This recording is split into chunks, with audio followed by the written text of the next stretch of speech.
All right, time for another blade review. This time we're testing the Freud? Yeah. Glue line rip blade. It's a 10-inch blade for my table saw. This is about a 30-year-old rigid table saw I got at Home Depot. I don't use it, every day or anything. Maybe a few times a year, but it's come in handy, really handy when I needed it.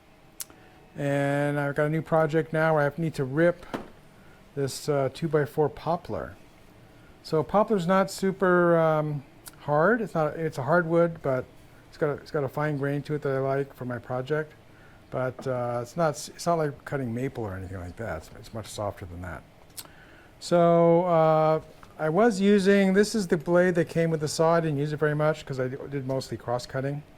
But this is the combination saw that came with it, can-do ripping. It's got 24 teeth. And I wasn't really happy with how it was coming out.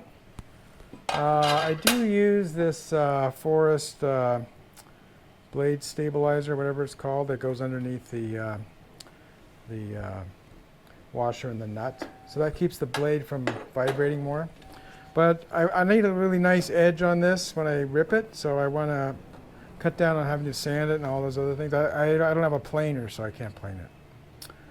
So this has 30 teeth, which is supposed to be good for super nice edges, and it's supposed to put together with put together a glue line joint so that you don't have to process it anymore. You can just rip two pieces and put them together, and they'll just glue.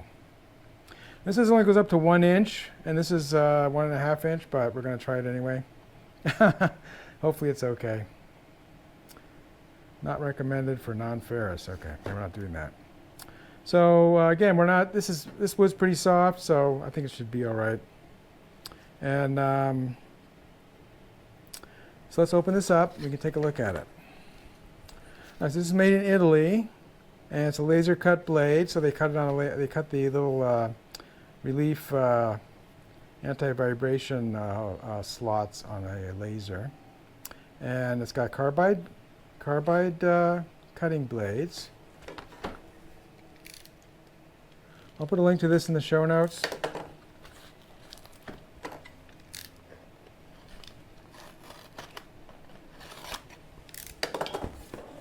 All right, I had other Freud blades and I like them. I used one on my chop saw, so you might have seen that video.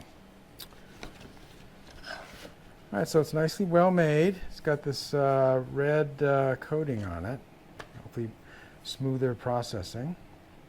And it does show the blade direction, so we're putting it in this way, as usual. And I think this is going to work. So let's compare that to this one. So this one has some, it just has a different tooth geometry by a significant amount, obviously. So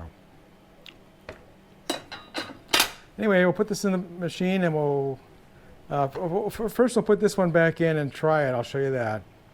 Then we'll put this one in the machine and try it on our scrap piece of 2x4, and then we'll cut the real thing. All right, before we cut our poplar, we're going to cut this old 2x4 that I've been testing on. So we're going to use the original blade. So you probably can't tell that much difference when I'm doing it, but I'll be able to feel the difference and describe it to you. And for safety protection, I'm using safety glasses, ear protection. I've got my shop vac set up to collect the dust, and I'm going to be using a feather board, which will help keep the 2x4 up against the rip fence, and also it'll help prevent kickback. I'm also not going to stand right behind it in case there's kickback. And as I push it through the machine, I'm going to be using this pusher block. So I'm going to be cutting it with the blade guard down, of course. Really no reason not to unless you're a risk taker. All right, so let's get that started up, and then we'll see how it cuts. Again, this is the old blade.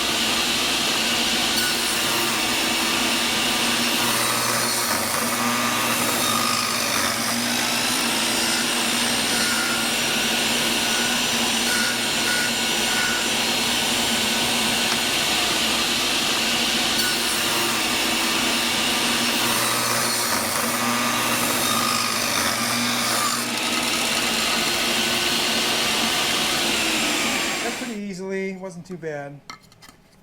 Did slog a little bit at the very end there. I was finishing it up. So try it again with the new blade, and we'll see how that works. All right, same setup as before. Safety glasses, hearing protection, feather board. Gonna cut with a blade cover down, and I'm gonna use the yellow push block.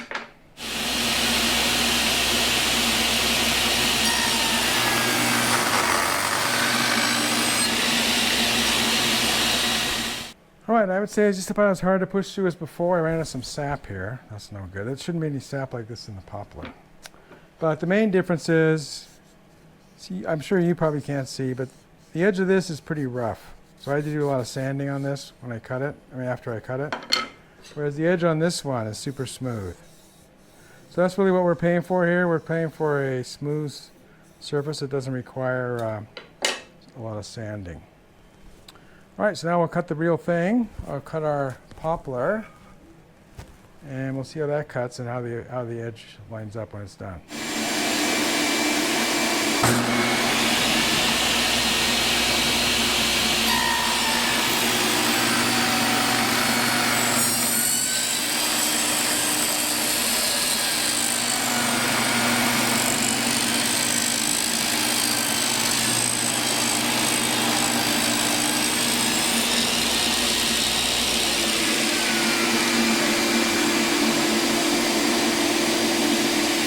Alright, so it's a nice smooth edge, a little bit of a blade mark here, but I can sand that out. So I would say it's helping. It's not I wouldn't call it a home run. It's just about as hard to push through. Of course, this is supposed to be for only 1 inch stock, and I got 1.5 inch stock, so I'm pushing its specs, but I'm happy with it.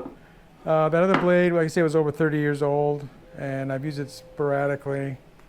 And I wasn't really happy with the performance, so I'm glad that I upgraded. So, all right, got a lot more of these to cut, and that'll wrap it up. So I would say it's a good blade. Probably should limit it to 1 inch stock, like it says, but it will cut to 1.5 inch stock. It will rip 1.5 inch stock.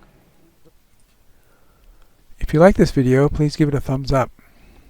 Post a comment if you have any questions or ideas, and I'll try to respond. That's all for now, but more videos are coming, and if you want to see them, please subscribe to my channel and turn on the notification icon if you don't want to miss one. This is STScI signing out, and keep looking up.